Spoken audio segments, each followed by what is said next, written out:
very warm welcome to GS World's special current affairs program, The Current Affairs Show.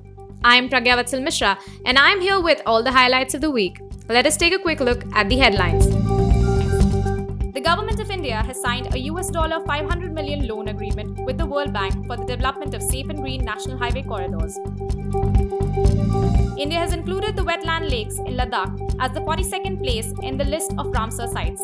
It is the second place in the Union Territory of Ladakh to be included in this list. The Reserve Bank has warned customers to take precautions in taking loans from unauthorized digital platforms and mobile apps.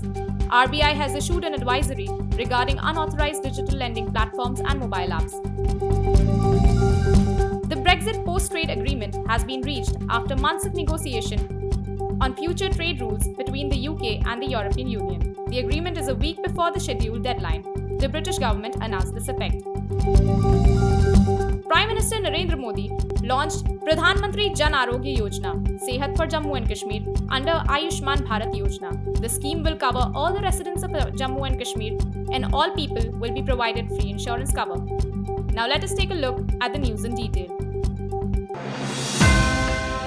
Green National Highway Corridor. Recently, the Government of India has signed a $500 million loan agreement with the World Bank for the development of safe and green national highway corridors. The agreement is for Andhra Pradesh, Uttar Pradesh, Rajasthan and Himachal Pradesh. The loan is given for a period of 18.5 years with a grace period of 5 years. About the Green National Highway Corridor project. The project will provide financial assistance to the Ministry of Road Transport and Highways in the construction of highways. It will combine industrial byproducts, local and marginal materials, and other bioengineering solutions such as safe and green technology designs. Objective. The project will provide streamlined transport for road users in 4 major states. The project will connect people to market and services. It will help reduce greenhouse gas emissions. At the same time, to reduce the depletion of scarce natural resources, will promote the use of construction materials and water. The project will also widen and strengthen existing structures by constructing drainage facilities, new pavements and bypasses. It will also improve junctions and initiate road safety measures. 42nd Ramsar site of India. Recently, India has included the wetlands lakes in Ladakh as the 42nd place in the list of Ramsar sites. It is the second place in the Union Territory of Ladakh to be included in this list. The first Ramsar site of Ladakh is Somarori, which was included in the list in the year 2002. The list of Ramsar sites aims to develop and maintain an international network of wetlands that play an important role in preserving human life through conservation of global biodiversity and preservation of ecological components, processes and benefits. Sokar region. It is a very high altitude wetland area. It consists of 2 main lakes. It is located in the Changthang region of Ladakh. This wetland area is a perfect example of 2 interconnected lakes, Start Sapu Lake and Kar Lake. According to BirdLife International, the Kar Lake area is an important one. It is a forest category of bird habitat. It is also a major resting place for birds coming from Central Asia. It is also one of the most important breeding places for the black-necked cranes in India. Ramsar sites. The Ramsar sites aim to maintain an international network of wetlands that are important for maintaining global biological diversity. The Ramsar Wetland Convention was signed on 2 February 1971 in Ramsar, a city on the banks of the Caspian Sea in Iran. Hence it is called the Ramsar Convention. India signed the convention in 1982. The Union Ministry of Environment, Forests and Climate Change has been declared as the nodal ministry for the conservation of wetlands in India. A register of wetland sites has been prepared under the Ramsar Convention known as the Monterey's Record. Details of important wetlands of the world are written in this register. Illegal digital loans, RBI. Recently, the Reserve Bank has warned customers to take precautions in taking loans from unauthorized digital platforms and mobile apps.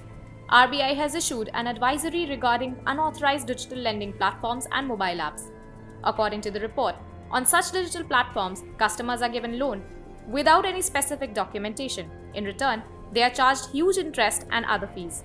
In addition, customers' data and mobile phone information are also misused. Recently, at least 3 borrowers committed suicide due to the alleged harassment in Telangana by the lenders in this way, and complaints of use of force by several others for not paying the installment payment. In view of these incidents, the Reserve Bank of India has issued this advisory. What did the Reserve Bank of India say? The general public should verify the past activities of the lending company or firm through online or mobile apps. Consumers should never share copies of KYC documents with unknown persons or unverified or unauthorized apps. Apps and bank account information related to such apps should be filed online using the relevant law enforcement agencies or the conscious portal sachet.rbi.org.in. BrexitPost-Trade Agreement. Recently, the BrexitPost-Trade Agreement has been reached after months of negotiations on future trade rules between the UK and the European Union. The agreement is a week before the scheduled deadline. The British government announced this effect. The biggest settlement has been done in a year of £668 billion. This would protect employment in the country and enable Britain to sell goods in the European market without tariffs and quotas. This is a good agreement for the whole of Europe, and the UK Parliament is ready to vote on the deal on 30th December.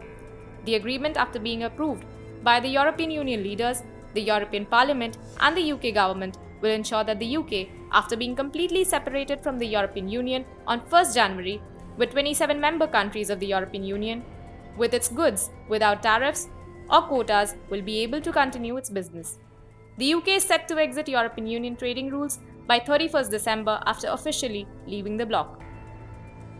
What is Brexit? Brexit, that is UK plus exit. Brexit simply means Britain's exit from the European Union.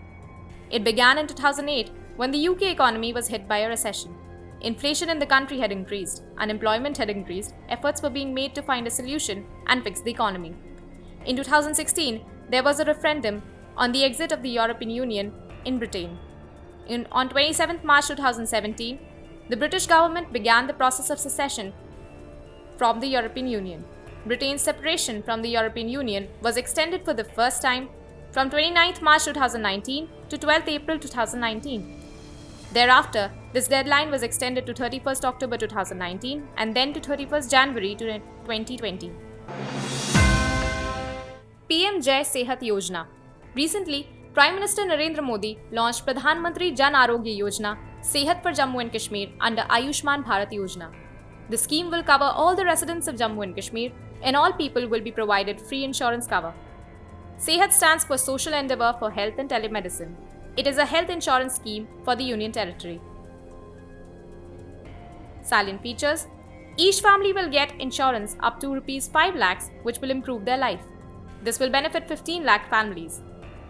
Excellent and affordable health services will be available to all the residents of the state with a lower financial burden. Treatment under this is not limited only to government and private hospitals in Jammu and Kashmir, but treatment can be availed from thousands of hospitals in the country listed under the scheme. The Pradhan Mantri Jan Arogya Yojna envisages universal health coverage. Pradhan Mantri Jan Arogya Yojna, PMJAY, the world's largest health insurance scheme fully funded by the government. Secondary and tertiary care in public and private empowered hospitals in India provides a cover of Rs 500,000 per family per year for hospitalization.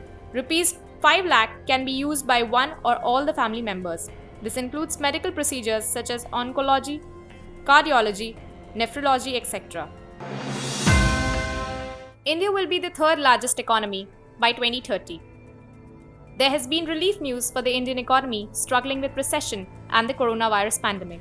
According to a recent UK-based think tank Centre for Economics and Business Research (CEBR) report, India will be the world's fifth largest economy by 2025 and the third largest by 2030.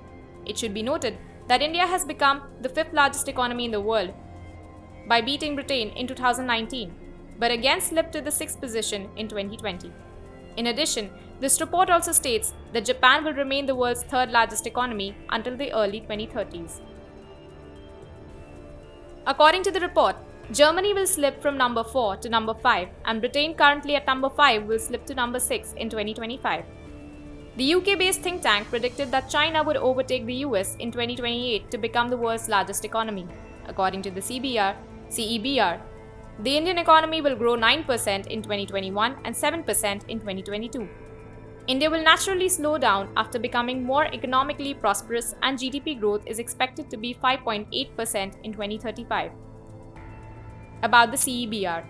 It was established in 1960 as the Bureau of Business Research. It is currently working on economic policy research, local forecasting, and national state-level data analysis. It issues reports on transportation, energy, and public finance. In 2011, the organization predicted India to become the fifth largest economy in the world by 2020, which India achieved in 2019 itself. Developed first indigenous vaccine for pneumonia. Recently, the Serum Institute of India has developed the first indigenous vaccine to fight pneumonia disease. It can be launched next week by Union Health Minister Harshvardhan. After this, the vaccine will be available to the common man in the market. Since pneumonia is a respiratory disease, in such a situation, this vaccine is also considered very important in the fight against COVID-19. India currently relies on foreign companies for pneumonia vaccines, which are very expensive. This vaccine against pneumonia will be much cheaper than the vaccines currently being provided by two foreign companies, Pfizer and GSK. According to UNICEF, every year more than 1 lakh children up to 5 years of age die from pneumonia in India. This vaccine has been given market approval after Serum Institute reviewed clinical trial data for phase 1, 2 and 3. The trial was done in India and the African country of Zambia. It is also seen as a major achievement of Make in India. NaegleriaFowleri amoeba.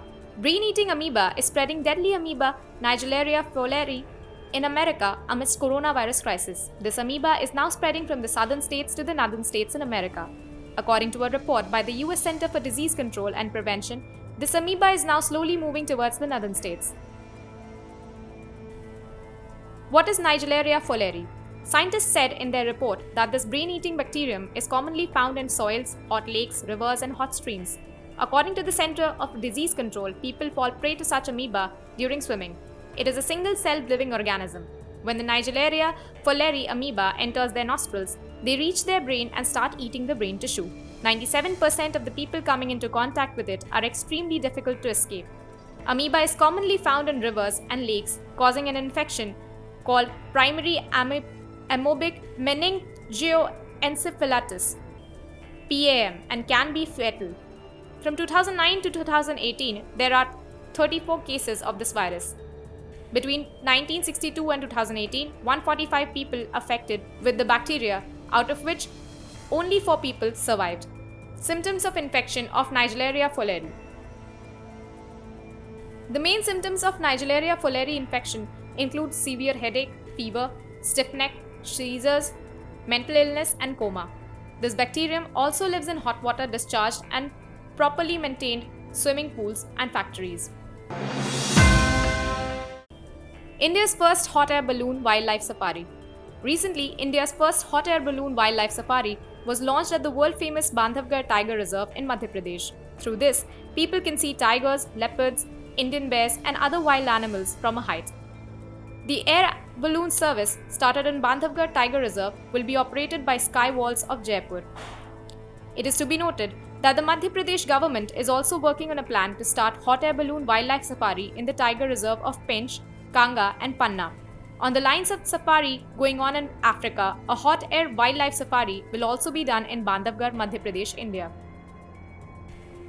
About the Bandhavgarh National Park. Bandhavgarh Tiger Reserve is located in Umeria district of Madhya Pradesh and is also known as Bandhavgarh National Park. It was built in the year 1968 as a national park. Its area is 437 square kilometers. The tigers can be easily seen here. It is one such national park of Madhya Pradesh which is surrounded by 32 hills. There is a main mountain in this park which is also called Bandhavgarh. There are 22 species of animals and 250 species of birds in this national park. Country's first lithium refinery. Recently, the Gujarat government has stated that India's first lithium refinery in Gujarat is going to start. For this, Manikaran Power Limited, one of the largest renewable energy companies, will invest around Rs 1,000 crores. Lithium ore will be imported from Australia for this refinery. New Metals and Manikaran Power Limited have entered into an agreement to produce lithium in India. The future demand for lithium in India is driven by the electrification of transport and storage of renewable energy. Manikaran Power Limited is one of the largest companies in the country in the field of power trading and energy. It is to be noted that India has set an ambitious target to increase the number of electric vehicles by 30% by 2030. India relies on China, Japan, and Taiwan for its electrical batteries as lithium is highly expensive in India. Lithium is not found in India and is a rare element. Currently, India sourced it from Bolivian lithium reserves. Lithium is very lightweight due to its low density, and despite being metal, it can be easily cut with a knife. Chemically, it is a member of the alkali metal group, and like other alkali metals, is highly reactive, that is, it reacts rapidly with other substances. The top lithium producing countries in the world are Australia, Chile, China, Argentina, Zimbabwe, and Portugal. 1000-year-old Monpa handmade paper. Due to the dedicated efforts of the Khadi and Village Industries Commission, the 1000-year-old traditional art, the Monpa handmade paper industry of Arunachal Pradesh, which was abandoned for extinction, has once again started. Monpa handmade paper making art started 1000 years ago. Subsequently, this art became an integral part of local customs and culture in Tawang, Arunachal Pradesh. An attempt to revive this handmade paper industry was made in 1994, but was unsuccessful as it was a very difficult task due to various geographical challenges of Tawang. At one time, this handmade paper was produced in every house of Tawang, and it became a major source of livelihood for the local people. However, this handmade paper industry had almost disappeared for the last 100 years, which inspired KVIC to plan and revive this ancient art. The aim of this unit is not only to revive the Monpa art, but also to connect the local youth professionally through this art and make them earn money. About the Monpa handmade paper. This exquisitely crafted paper is an integral part of the vibrant culture of the local tribes of Tawang. It is called Mon Shugu in the local dialect.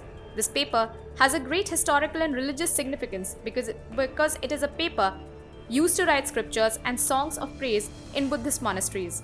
Monpa handmade paper will be made from the bark of a local tree called Shugu Sheng. It also has its own medicinal value, hence the problem of availability of raw materials for this paper will not arise. Earlier, Monpa was produced on a very large scale, and these papers were sold in countries like Tibet, Bhutan, Thailand, and Japan. Eastern Dedicated Freight Corridor.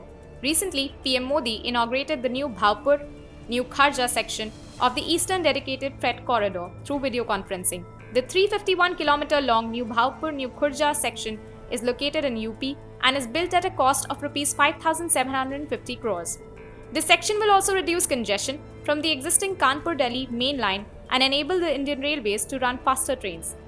The state-of-the-art Operation Control Center at Prayagraj will serve as the command center for the entire route of EDFC. About the Eastern Corridor.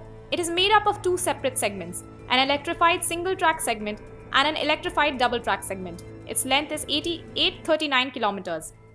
This corridor will start from Sahanewal near Ludhiana, Punjab, and passes through the states of Punjab, Haryana, Uttar Pradesh, Bihar, and Jharkhand, and ends at Dankuni in West Bengal.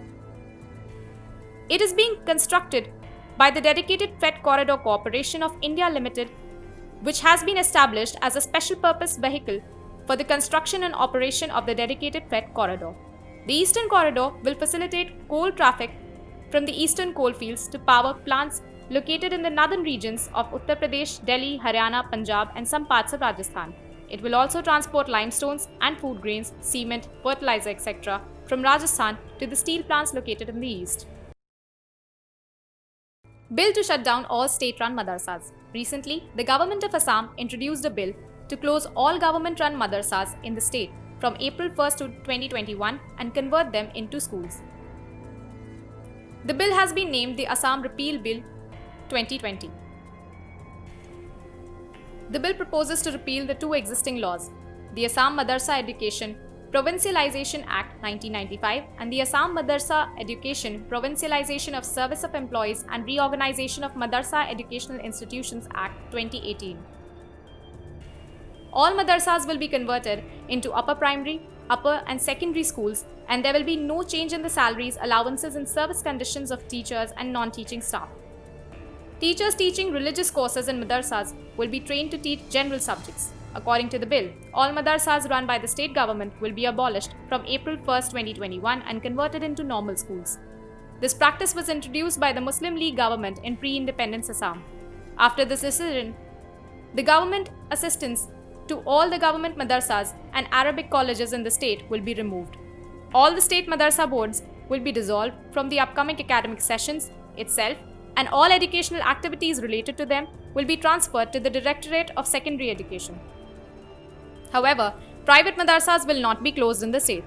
Currently, the state has 610 state-run madrasas, in which the state is spending around 260 crores per year on these madrasas.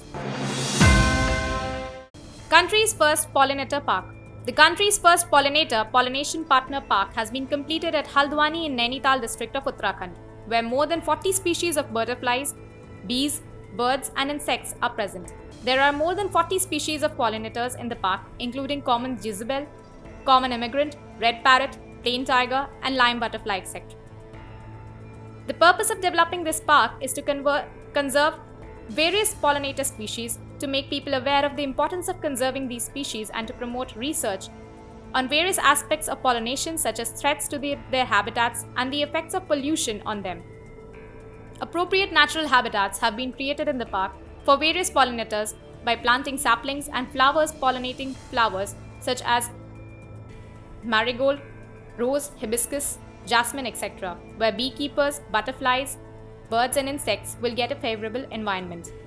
Winter plants like salvia, aster, cosmos, etc., and the summer seasonal plants like sunflower, ginea, etc., have also been planted in the park. To attract various species of birds and butterflies, food for birds such as grains and chopped fruits and nests are also placed throughout the park. About the pollinator. Pollinets support more than 1.80 lakh different floras to spread their pollen, and their absence will reduce the existing number of plants despite the presence of soil, air, nutrients and other factors necessary for life. Many species are on the verge of extinction due to pesticides, chemicals and pollution. The main purpose of creating this park is to make people aware and save these species. Ladakh has its own meteorological center. The Union Territory of Ladakh has now got its own meteorological center. Recently, Union Science and Technology Minister Harshvardhan formally inaugurated the center through virtual mode. This will strengthen the local weather information as well as timely warning system across the region. The center will help in tracking weather forecasts for remote hilly areas of Ladakh. This new center of Leh will be the highest built center. Its elevation is 3,500 meters above sea level.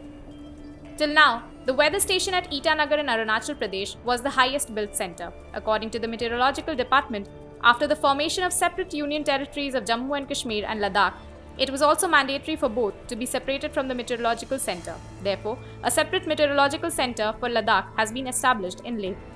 Now in Ladakh also, due to severe seasonal fluctuations like cloudburst and snowstorm, timely loss of life and property can be prevented. This meteorological center of Leh will not only be included in the country, but also among the most state-of-the-art, highest meteorological centers in the world. The center will provide all types of weather and climate information on a real-time basis. About the Indian Meteorological Department. It was established in the year 1875. It is an agency of the Ministry of Earth Sciences, Government of India. It is the principal agency responsible for meteorological observations, weather forecasting and seismology.